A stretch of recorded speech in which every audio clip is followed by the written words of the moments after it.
தூத்துக்குடி அருகே ஸ்ரீ செண்பகவல்லி அம்மன் கோவில் பங்குனி திருவிழா தேரோட்டம் வெகு விமர்சையாக நடைபெற்றது.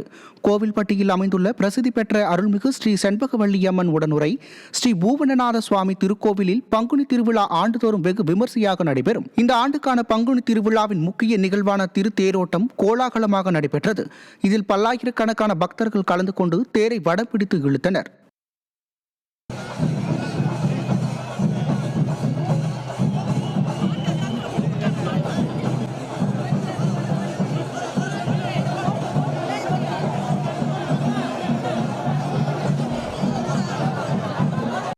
தமிழ் புத்தாண்டையொட்டி சென்னை வடபழனி முருகன் கோயிலில் ஏராளமான பக்தர்கள் கலந்து கொண்டு சாமி தரிசனம் செய்தனர். முருகனுக்கு தங்க காசு மாலை சார்த்தப்பட்டு வைரவேலுடன் சிறப்பு அலங்காரம் செய்யப்பட்டிருந்ததை பக்தர்கள் கண்டுகளித்தனர். அதிகாலை முதலே வடபழனி முருகன் கோயிலில் பக்தர்கள் நீண்ட வரிசையில் காத்திருந்து அரோகரா முழக்கத்துடன் முருகப்பெருமானை வழிபட்டு சென்றனர்.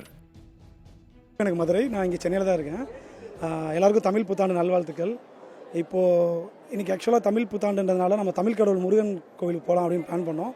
இதான் நான் ஃபஸ்ட் டைம் வரேன் வடபழனிக்கு. ஸோ ரொம்ப நல்லா இருந்தது. முருகனுக்கு வைரவேல்லாம் சாத்தியிருந்தாங்க, தங்க நாணயம்லாம் சாத்தி நல்லா விசேஷமாக இருந்தது. ஸோ நல்ல க்ரௌடும் வந்தது, மார்னிங்லேருந்தே நல்ல க்ரௌடு. ஸோ ரொம்ப சந்தோஷம். நாங்கள் திருச்சி ஸ்ரீரங்கத்திலேருந்து இன்றைக்கி தமிழ் புத்தாண்டின் காரணமாக இந்த வடபழனி முருகன் கோவிலுக்கு வந்திருக்கோம். இன்றைக்கி தமிழ் கடவுள் அப்படிங்கிறதுனால இவரை பார்த்துட்டு இன்றைய வருடத்தை நாங்கள் நல்லபடியாக தொடங்குறது எங்கள் எல்லாருக்கும் ரொம்ப மகிழ்ச்சி. இங்கே சந்தன காப்பு, வைரக்காப்பு எல்லாமே போட்டு மிகவும் சிறப்பாக அவங்க இன்றைக்கி தரிசனம் எங்களுக்கு கிடைச்சிருக்கு. அனைவருக்கும் இனிய தமிழ் புத்தாண்டு நல்வாழ்த்துக்கள்.